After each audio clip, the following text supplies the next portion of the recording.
Hey, comic lovers, EMoney and the old man here for another episode, and we're here with Thor the Dog of Thunder. Hey, who's been a good boy? You been a good boy? Me. I've been great. Well, you can get a treat later. All right, so as many of you may know, we had our big opening pop-up comic book shop this past weekend. And it was a big opening. Yep, and it was a rousing success. The first hour and I'd say 15 minutes, I mean, we were going a mile a minute. And we actually had more people than was easy to deal with. It was we were swamped. I think at our peak we had 15 people in here, so pretty that big a garage. Yeah, so pretty big sale overall, and we're gonna do it again soon. We sold a lot of good comic books, and the toys were a hit too. Yep, but we still have plenty more to choose from. Oh, so yeah. We hadn't even the toy collection. We haven't even bought. Haven't even scratched yet. the surface. It's still coming in every week. So stay tuned for updates. All right, so on today's show, we have some latest from entertainment news. We have our comic book reviews and previews, and we're going to give you another preview as to what you can expect from our next pop-up comic book shop. All new stuff. We told you before, we don't have enough space to display everything every week, so it's gonna rotate every week. So if you toy collectors want to see everything, you pretty much got to come every week. If you were here last week, everything that we're gonna see for the most part is gonna be all new stuff. I think we'll bring back Talking Freddy. Yeah, Talking Freddy. People have been asking about Talking Freddy. It hasn't sold yet, so I'm gonna have it back up there this next time. I thought sure it was sold. We had a couple really looking it over. All right, so we have that, and we're gonna do something special with Thor at the end of the show, aren't we? Yeah. I don't think he's gonna want to do anything special. He looks pretty hot. All right, folks. Your patronage this past weekend allowed me to finally get an HBO Max subscription. I thank you for that. This is Back Issues.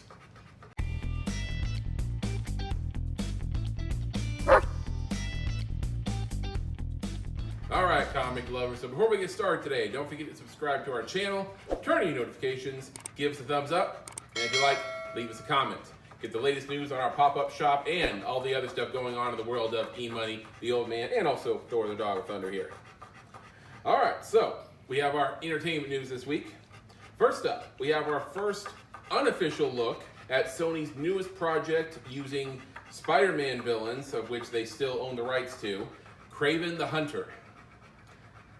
It's a great character. The one, what was the Death of Kraven? That storyline was one of the best Spider-Man stories ever.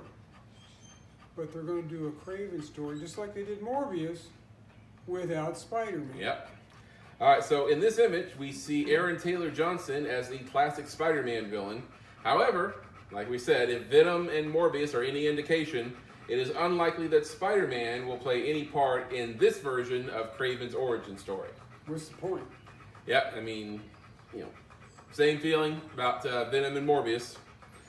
Aaron Taylor Johnson, of course, is no stranger to comic book roles, having played Quicksilver in the MCU's Avengers Age of Ultron, as well as 2 Kick-Ass films. The movies were that good that you're talking about? What's that? They were Kick-Ass? They were that good? No, the name was called Kick-Ass. I slay me. Yeah, okay. So yeah, I mean, we're gonna have, Sony still owns the rights to all of the supporting Spider-Man characters, and while they've allowed Spider-Man to take part in the MCU, all of his, villains and other characters, they have the rights to, and they try to do these, indie solo, or not indie, but solo films. But don't they still have the rights to Spider-Man? Yeah. Then it doesn't make sense that they can't use him in these movies. Yeah, and it's so frustrating because once you use these characters in these solo films, it makes them that much more unlikely that Spider-Man will ever cross paths with them in the MCU. It's because, people have seen, Venom and Morbius and soon Kraven the Hunter, and so now it's like, why, use them again against Spider-Man? It just seems like a waste. Yep. So let's hope, or maybe not hope, depending on how you look at it, that Kraven the Hunter will go over better than the critically panned Morbius. I don't think Morbius was that bad. It was pretty well panned, and we weren't crazy about it either. I don't care what other people think. I care what I think. If they have enough of these failures with these Spider-Man villains, maybe they'll get tired of losing money and sell it back to Marvel. Well, nobody goes besides us, then. So, kind of depends on how you look at it. Anyways, Kraven the Hunter is scheduled to hit theaters on January 13th of next year. All right, next up, we finally know the name of the subtitle of the new upcoming Dungeons and Dragons film. So, the film, which among others will star Michelle Rodriguez, Chris Pine, and Hugh Grant, will be subtitled Honor Among Thieves. I'll tell you what, they're not really saving a lot of money on the payroll on that. Oh, no, absolutely not. Laying the bucks out. Mm-mm. And also you have the girl from the Stephen King It movies. Okay. Yep, and she'll also be in there. Now, you may recall, if anybody went to see it besides the old man and I, in the 2000 film Dungeons and Dragons, the phrase Honor Among Thieves was an ongoing saying and theme of the main protagonist in the film, Ridley, played by Justin Whalen. Now, whether or not that's part of the reason that they're giving this film that subtitle, I'm not sure. Now, I remember really liking the 2000 Dungeons and Dragons movie because, keep in mind, this was like pre-Lord of the Rings, right? And we were all jonesing for a really great fantasy film. Well, there just weren't many fantasy films. Right. And, you know, you hear news and all these images coming out about the Dungeons and Dragons movies, and yeah, I got all excited about it. And I was like 16 when it came out, so... And he was easily excited. Yeah, so at the time I thought it was awesome. If I watched it again now, it probably wouldn't hold up too well. But, you know, pre-Lord of the Rings, I mean, it was pretty great, as far as I remembered. All right, so... Dungeons and Dragons Honor Among Thieves is scheduled to hit theaters March 3rd of next year. Okay. You doing good, buddy? You're doing so good. Yes, you are. Yes, you are. Okay. And then finally, according to one source, Warner Brothers is apparently not sweating the recent headlines surrounding Flash star Ezra Miller. Good, get that boy on a leash. I mean, we talked about a little bit last week, and more developments have happened. Apparently, there's been a second arrest in Hawaii. And, you know, I was kind of prepared to write it off as an isolated incident, what happened. But apparently, he has a lot of, you know, history of things like this that I didn't know about. And now the second arrest is like, you know, I give up. It's like ready to write him off. So, as many of you may know, Miller has been making headlines in recent weeks for all the wrong reasons, with multiple arrests and even a restraining order. No one is sure what's going on with the actor, but the most recent incident involving Miller throwing a chair at a 26-year-old woman, it's hard to imagine he has much of a future in Hollywood. Well, I know a guy who played Flash. Mm-hmm. However, concerning the role of the Flash, filming for the 2023 film has already wrapped, and it seems that the studio is hoping the whole thing blows over and that Miller will just keep his head down. Like I said, put a leash on him. I mean, I don't know how they can. I mean, since he's made so many headlines in such a short amount of time, I don't know, you know, what they're expecting out of him. But anyways, according to Deadline, they've heard that Warner Brothers brass haven't been sweating the Miller headlines. He's not committed to appear in any more Fantastic Beasts movies, and The Flash doesn't come out in theaters until next summer, on June 23rd, 2023. The film is currently in post at the time, and there are no plans to reschedule the film or move it to HBO Max. So there's moving forward, and, you know, if, you know, Miller doesn't make any more headlines, you know, maybe everyone will mostly forget about this whole thing. I'll be honest, I'll go see the movie one way or the other. Yeah. So while they may go ahead with the release of the Flash movie, I'm not sure what they have in store for the future of the Flash character in future projects. Like I said, I know a guy. Yeah. I mean, I wouldn't want to work with him again, would you? You know, given what you know about him?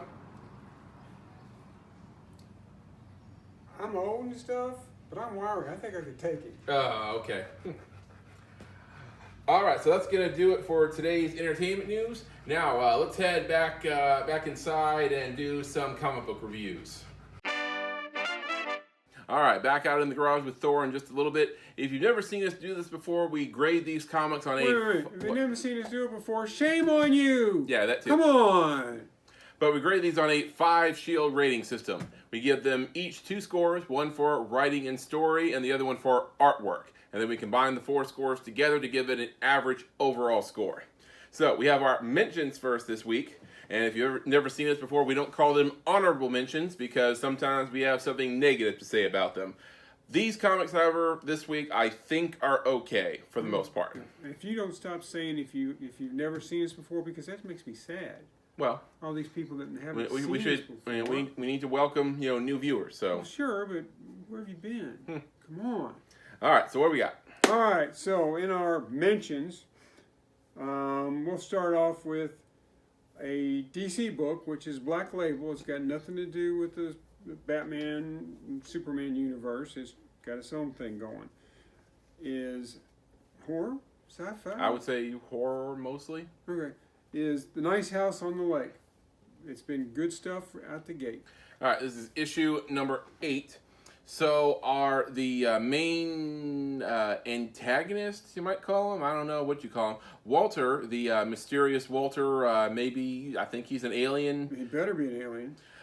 He has erased the survivors' memories so that they don't remember that he's the one who put them in the lake house right before destroying the Earth, or somebody destroying the Earth. He claims he didn't do it, but... Right. So then we see a little bit of backstory about Walter, and the survivors are trying to establish a little bit more of a community here between the 9 of them, and they want to have separate buildings for different things, and maybe even have separate houses for themselves, so they're all not all cooped up in the lake house and everything. They're changing up and starting to plan for long term. Right. But which, by the way this works is you can request anything on a sheet of paper in this land community that they're in the lake house, and I think you put it outside your door or your porch or whatever. You write down, you put it on the porch, and the next day it shows up UPS brought it or something. You put, I want a house, or do you have to put the materials for the house, then you got to build it? I think you sketch it and show them what you want, and then the next day it's there or something like that. That's pretty spiffy. Yeah, so you can have groceries or items if you want entertainment stuff, just about anything. I mean, if it weren't for the end of the world, this would be a pretty sweet setup.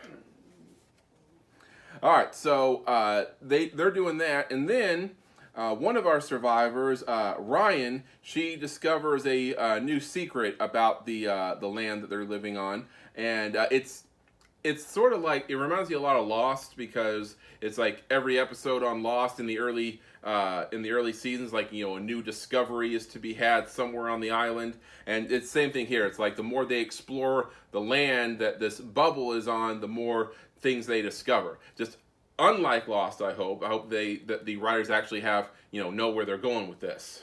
Well, I mean, they could all be dead.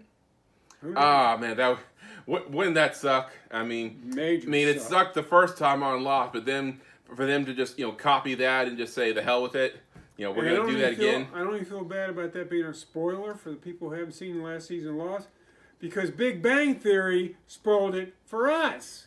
Yes, Big Bang Theory.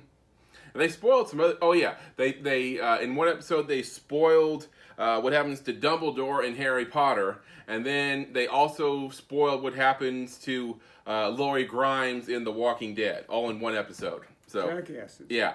All right. So, anyways, Nice House on the Lake, book 8. I told you before it would probably rank higher if the artwork was just a little bit better. Yeah, we both gave it 3s for artwork, which is a book like that. It would be nice if we could give it a 4. But story-wise, pretty great. So, Nice House on the Lake, issue number 8, coming in at 3.5 shields. 3.5 shields overall. All right, next up. Next up, we have a book that's written by Kurt Busiek, which good writer, really enjoy his stuff. And this is Arrowsmith, Behind Enemy Lines, number 4. Now, this book got a slow start for you. I wasn't. You weren't into it. I wasn't fully on board the first issue. But now I think you've got it. Yeah.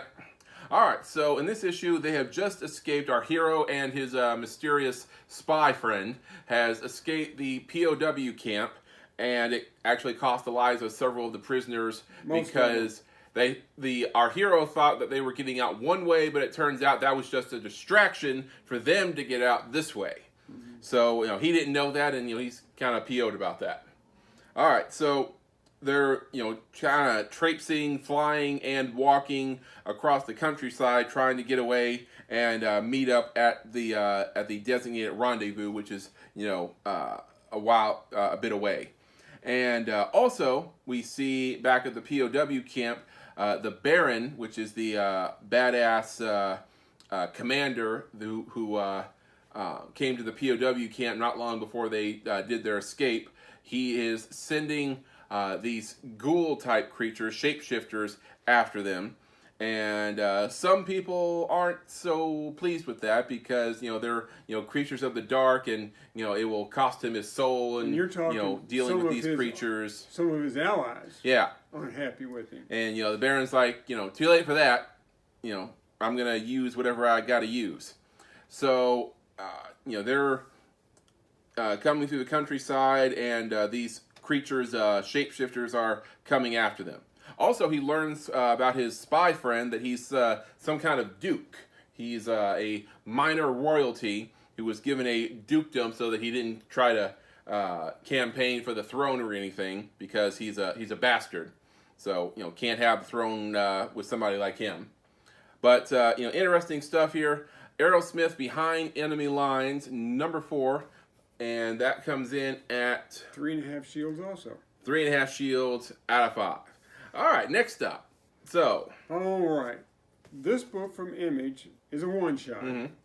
But it's mostly about the evil weed. All right.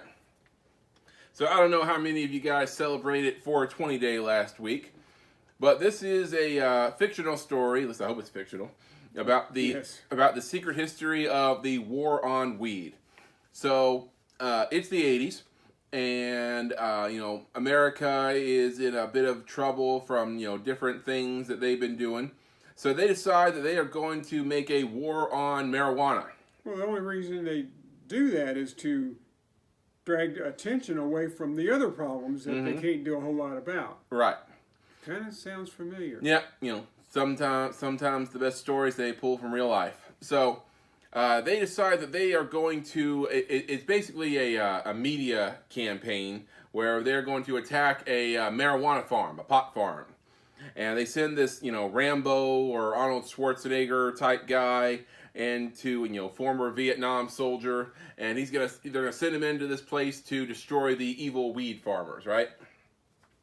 Well, he's, thinks he's a one-man army and goes after all these people on this farm. And turns out these hippie types are a little tougher than he anticipated. And, they get the better of him, and they capture him, and they decide they're going, instead of killing him, that they're going to show him the error of his ways. And, what every, uptight bureaucratic guy needs, he needs a little weed. That's going to solve all our problems. Turns out Tom Petty was right. All right, so, they, blast him full of weed, and, he sees the error of his ways. Well, that doesn't sit right with the U.S. government, so they send a couple people after him because... They send a small army of metas. Yep, and, he's obviously a traitor, and he needs to be taken care of. And the story just goes from there. So, The Secret History of the War on Weed, it's a one-shot from Image Comics, just a... fun issue if you're into that sort of thing. So, in honor of 420 Day, and that comes in at 3 shields out of 5. All right, so that's going to do it for our mentions for this week. Now on to our top 3. All right. Now, I know this is going to be a shock to you all, but there was a tie for first and second. So, as always, EMoney and the old man had to compete to see who gets to decide which was number 1 and which was number 2. So EMoney went back into the vault and pulled out a game called Don't Break the Ice, which I had totally forgotten that we had. I mean, you must have played that with your mom and your sister when I was out running a comic book shop or something. I don't know.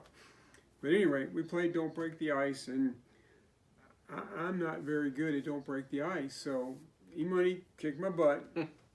And if you don't like the order that books 1 and 2 are in, blame this guy. So, at any rate, number 3 was Batman the Knight, number 4, which we get the cardstock cover because I like the artwork. Right.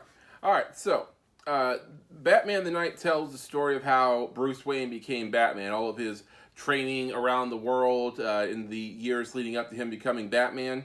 So he shows up at this monastery in Paktu Mountain, North Korea, and it kind of reminds me of the scene in Batman Begins when he arrives at Ra's al Ghul's compound, but this isn't Ra's al Ghul. So he shows up at this compound, and he sees this guy, this monk-looking guy, just standing there outside the compound, and he says, "Hi, I'm here to meet your master. I wish to learn." And the guy, he just beats the shit out of Bruce. And Bruce at this point, I mean, he's no rank amateur. He's had some training about stuff, but this monk guy just totally owns him. So he gets back up again, walks a few more feet, and there's another guy standing there. And now he's ready. He's post up, and he's like, "All right, let's do this." He ain't ready. And the guy almost effortlessly owns him again, puts him down in the snow, and it goes like this for like 5 or 6 different guys, with them effortlessly beating the crap out of Bruce, and he keeps getting back up. And by like the 6th or 7th guy, he's like, "Okay, come on, let's go." And then this guy, he's just kind of like, "You may enter." So this whole thing sounds like kind of like Doctor Strange when he goes to meet the Ancient One, where they don't let him in, and countless other kung fu movies where somebody's trying to get in to see the old ancient master, but they won't let him in. I mean, sometimes these guys. There was one movie where they pretty much died of thirst, waiting out on the steps to get into the monastery. So very similar storyline there. So he finally gets inside, and he tries to talk to Master Kirigi. I don't know if I'm pronouncing that right, but he tries to give him his motivations, like he wants to, fight crime, he wants to help people, and Kirigi is like, "I don't care about any of this. All that matters to me is the work. You put in the work, we won't have any problems." So, that's his requirements for taking on new students, is you just have to put in the work, nothing else. So Bruce goes through all this training, and Bruce being Bruce, he becomes one of Master Kirigi's best students, and then we learn the different reasons as to why Kirigi is allowed to operate in this monastery where he's at. So pretty great storytelling in this issue. I enjoyed it. Great action.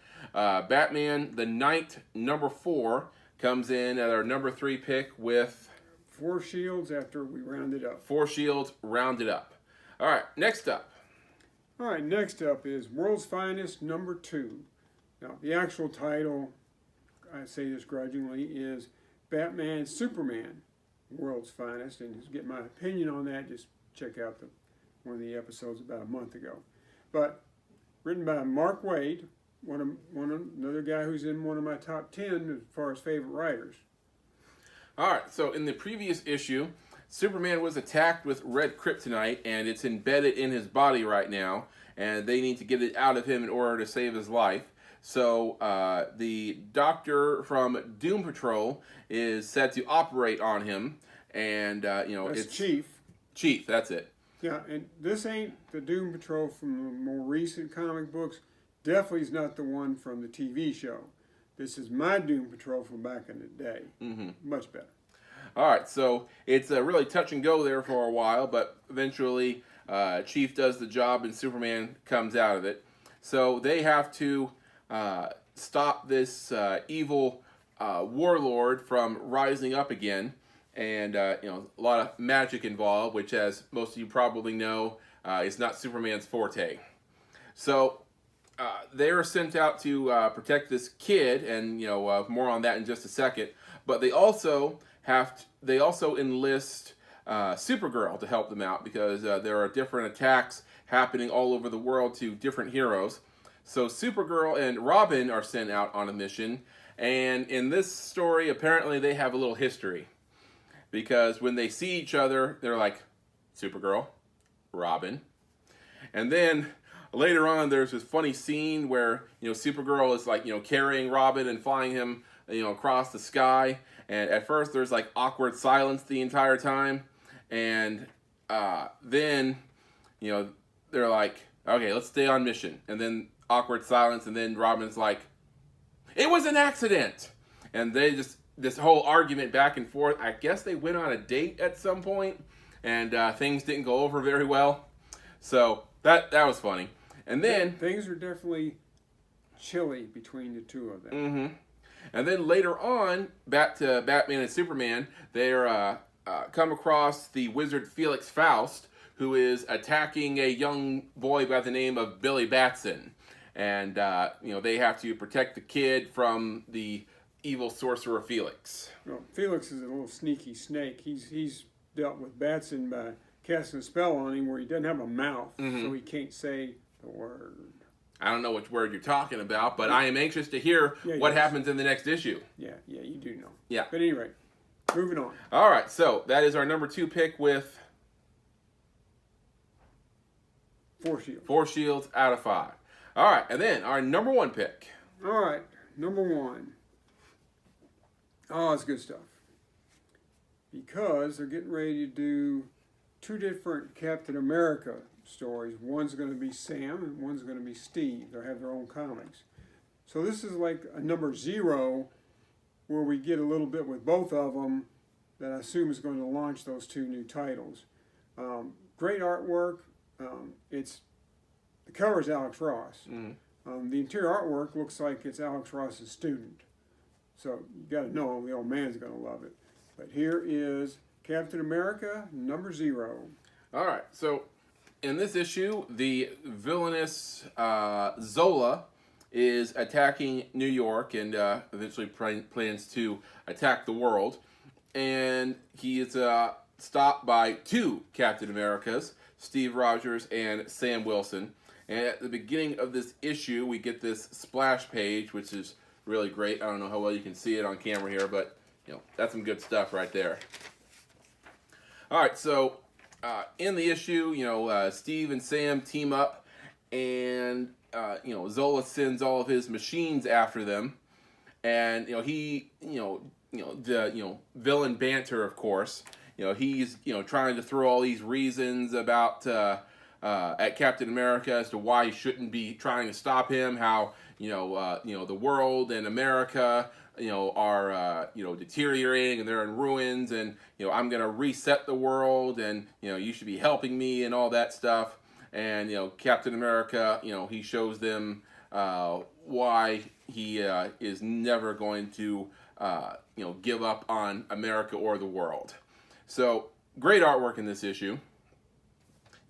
Old Man said it before. I was tempted to give it 5. I almost gave it 5. If I could give it 4.5, I would. But great stuff here, and looking forward to the future issues of both titles. So Captain America number 0, our number 1 pick for this week, with 4 shields out of 5. All right, so that is our picks for this week. Get them at your local comic book shop if you haven't already. So what's coming up? What comes out today? All right. I hope you've enjoyed these last couple of weeks. We've had it easy. I think we've gotten 10 or 11 comic books 2 weeks in a row. Now, I do a lot of work ahead of time and plan out what we're going to get. And then once we get to the store, there's always 1 or 2 that John and Jacob at Comic Book World will recommend, and I usually pick them up. But this week, just on my pre-work, you're talking 22 titles. So we'll be busy reading comic books this week. Okay. Now, I'm not going to mention everything we're looking forward to because it would take too long. But some of the highlights are Dark Knights of Steel number 6. All right. The Black Label fantasy what-if storyline that's so good. Justice League 75. Now, I know we don't normally get Justice League because, to be honest, it's kind of sucked lately. But 75 they've been promoting as the death of the Justice League. So, Yep, I want to check that out. See what's up. Next, our boy's back, Gunslinger Spawn. Oh, okay. Cool. Number 7. Enjoy that comic. You're sitting down. That's I'm good. Sitting, yeah. So, you ready? Yeah. The Last Ronin, number 5. Oh, wow. Is supposed to come out this week. Finally. I mean, you have a Teenage Mutant Ninja Turtles story that the old man actually likes and enjoys, and they've been on hiatus for like months now with the final issue, what I think is the final issue. I think so, but he's been bugging me about it for weeks now. When's it coming out? Yeah, I was like, did it come out and we missed it? Did I forget about it? What happened? But now you're saying it's out this week. It's on the schedule. It doesn't, you know how the comic industry is right Yeah. now. It might ship, it might not. All right, so Ninja Turtles: The Last Ronin #5. All right, then you have Amazing Spider-Man #1. I don't know if it's an actual relaunch of the title. I haven't seen any advertising on it, so I'm not sure what that is. But of course, we have to get it. Okay. I do know that it was 50 covers for it. Yeah. Okay. Where's gonna get the one though? Yeah, we'll get one cover. Yeah.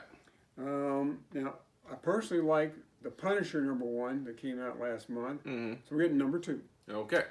All right, so there is our recommendations for this week. Get them at your local comic book shop. All right, so those are our reviews and previews. Now, we're going to give you a little tease of what you can expect from this week's pop-up comic book shop. All right, so we told some of you previously that we weren't sure about this coming weekend because of, weather conditions.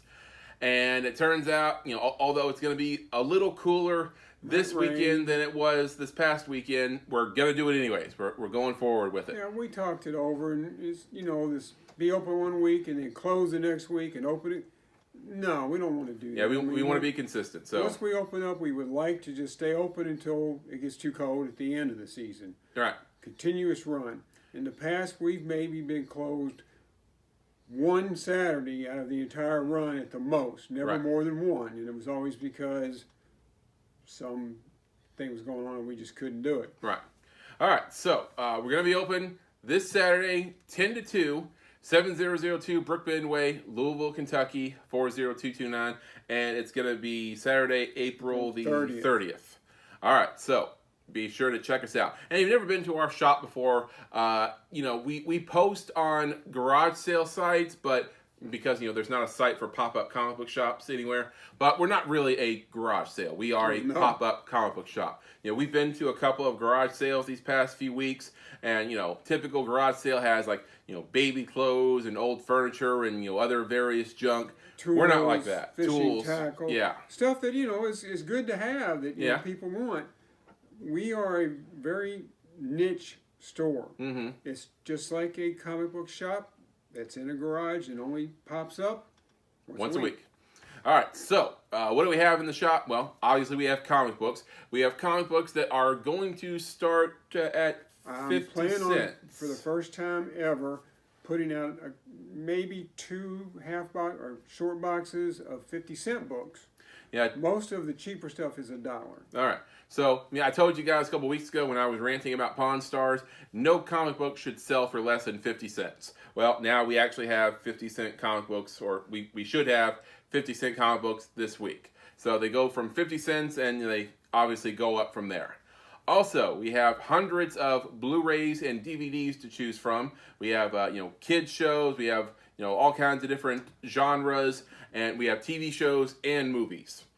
Also, we have all kinds of toys. We've told you guys we have a big collection of toys that we've acquired over the last few months. So we don't have enough room to display everything. So we're going to have new stuff every week. If you were at last week's comic book shop and you were into the toys, we're going to have almost all new stuff this week. By almost, we're going to have Talking Freddy back. Because, it seemed like it was really popular, but somehow it didn't sell. So I'm bringing Freddy back. And he works. Yeah. And I think you mentioned there might be 2, 3 things at the most that you a few things that I thought, look cool and, they will probably sell eventually that I'm gonna bring them back. Okay, but for the most part, all new inventory. Right. And we're not talking 5 or 6 items. There's a lot of toys. I actually had to make more room on the DVD tables because we had so much stuff that I didn't want to waste any space on the tables.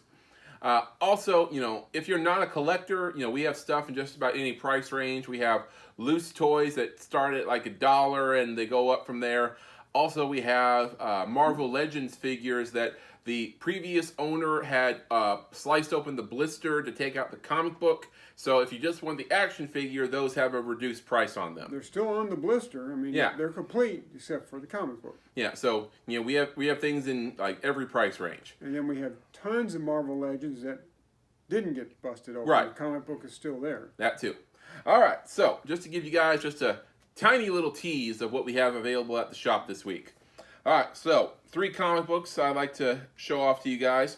Most of these are fairly new acquisitions. All right, so first up, we have the West Coast Avengers number 45. This is the first appearance of White Body Vision. So if you're into WandaVision and you saw White Vision for the first time that way, this is how it all started right here. Then we have Captain America number 109. This is the origin of Captain America retold. And, this is a classic cover right here, classic artwork as well from the Silver Age. All right, then, finally, we have this one we just got last week. This is the Uncanny X-Men number 266, first full appearance of Gambit. So, pretty cool key issues here. And we have all kinds of key issues here. Be checking Craigslist and Facebook Marketplace for our ads. And on that, I have a list of a lot of our key issues. Obviously, I can't list everything we have, but a lot of our key issues are listed in the ad. So be sure to check those out. All right, so there is our comic books. Now to give you a little preview of our toys for this week. And none of these have been shown at the sale. So this is all new stuff if you were at the sale last week. All right, so first up, anybody here a fan of the Sandman from DC Direct or DC Vertigo? That's it. DC Direct is the toy company. All right, so this is the Sandman Incarnations. This is a couple different variations. Sandman the Dream Hunters, and then you have Sandman the Arabian Nights, and then down here you have Baku the Nightmare Eater. And Baku kind of reminds me of the thing from Thundercats, really. Mm-hmm. All right, so there's Sandman. And keep in mind, there is a live-action Sandman show coming. Yep, it's coming out soon. All right, next up, we have, this is pretty cool. This is from the Adventures of Batman and Robin. This is the Rogues Gallery set here. It's not pretty cool, that's way cool. Yeah, so, the thing opens up, and it shows you all the rogues that Batman has captured and has put in their cells here and made to look like a police precinct.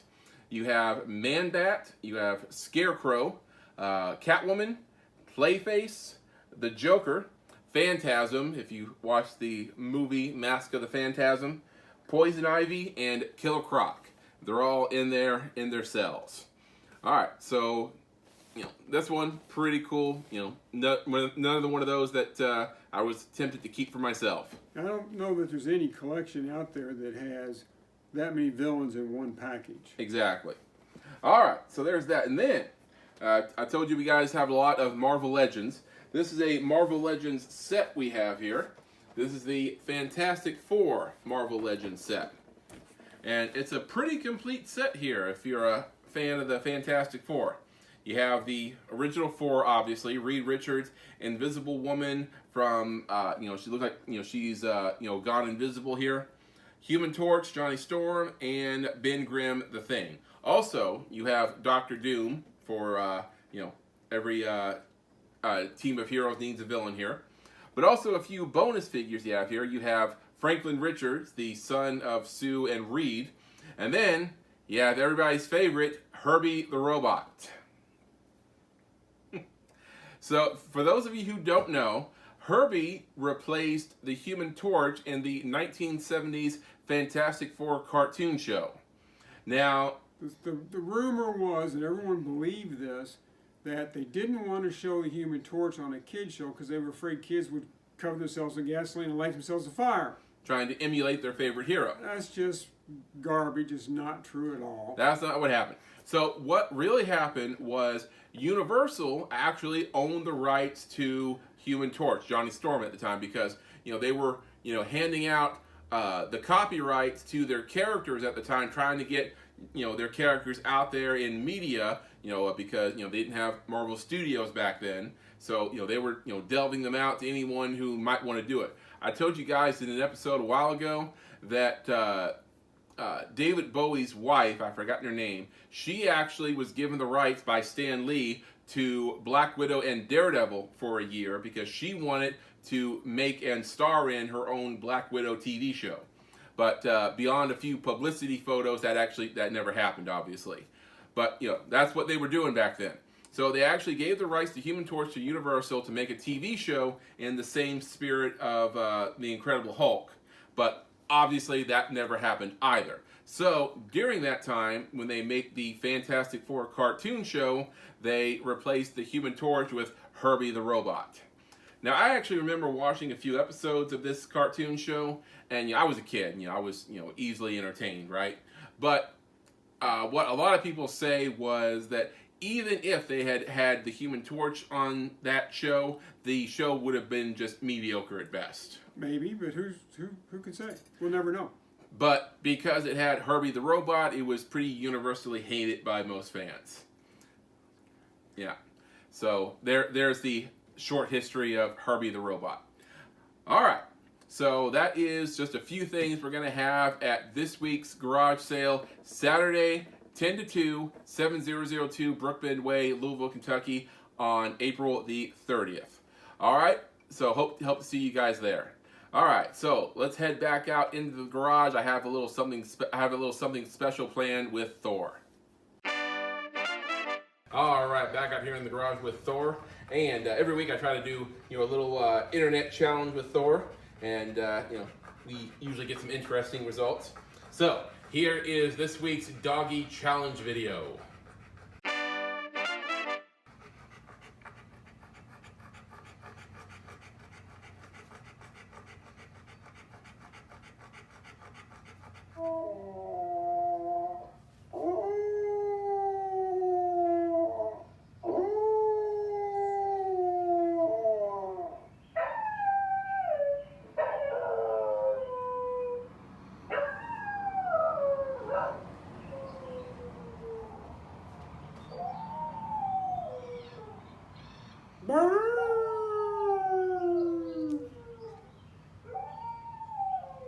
Are those friends of yours? Are those friends?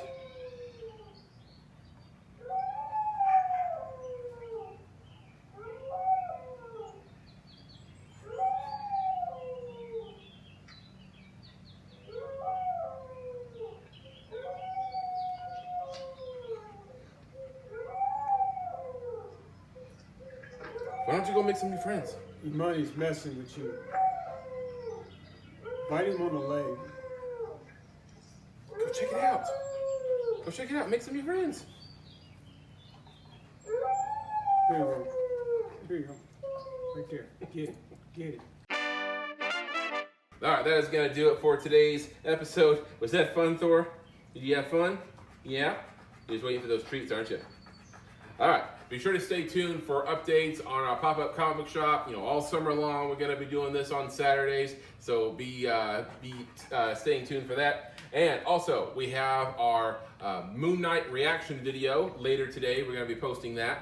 And stay tuned for other reaction videos we're going to be doing throughout the year. Obi-Wan Kenobi, Star Wars shows, all kinds of fun stuff.